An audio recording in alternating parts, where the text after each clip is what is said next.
এই দিদিটাকে কারা কারা চেনো তাড়াতাড়ি করে বলো, এই দিদিটা নিয়ে কিছু কথা।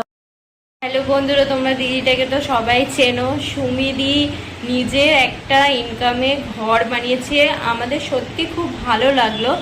কিন্তু ওই ঘরটা নিয়ে এত ভিডিও, মানে একদিনে উনি 150টা ভিডিও ছেড়েছে। মানে উনি ওই ঘরটা বানিয়েছে, ওই ঘরটার পয়সা উনি একদিনে তুলে নিয়েছে। মানে আর কিছু বলার নেই। যখনই ফেসবুক খুলছি তখনই সুমিদি সুমিদি, চারিদিকে শুধু সুমি সুমি সুমি। মানে ওনার পেজে তোমরা যাবে, গিয়ে শুধু এরকম তুলবে। মানে ঘরটা নিয়ে কত যে ভিডিও বানিয়েছে, আর গিফট আনবক্সিং নিয়ে মানে এত ভিডিও বানিয়েছে, তোমরা দেখলে পাগলা হয়ে যাবে। চলো তোমাদেরকে দেখিয়ে দিই কিছু একটা ভিডিওগুলো, তোমাদেরকে দেখিয়ে দিই।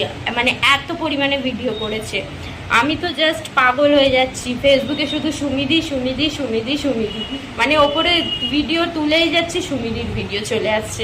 মানে আমি পুরো পাগল।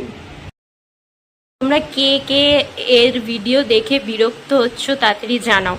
মানে কে ভাই এত একদিনে এত ভিডিও কে ছাড়ে ভাই? একটা গিফট আনবক্সিংয়ের প্যাকিং করছে, মানে এতগুলো একটা একটা করে খুলছে, একটা করে ভিডিও করছে। মানে ভাবা যায়? তোমরাই বলো।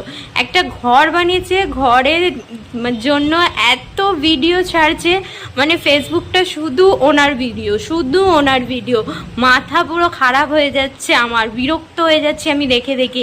একদিনে একটা ভিডিও ছাড়ো যে সব তুমি আনবক্সিং করছো ওই গিফটটা। না, উনি কি করছে, একটা একটা করে গিফট খুলছে, একটা একটা করে ভিডিও ছাড়ছে। মানে এত টাকার বাড়ি বানিয়ে উনি কি করছে, মানে পুরো পয়সাগুলো তুলে নিচ্ছে পুরো ফেসবুক থেকে, ওনার এমনিই উঠে যাচ্ছে। মানে একদিনে মিনিমাম 150টা ভিডিও উনি পোস্ট করেছে।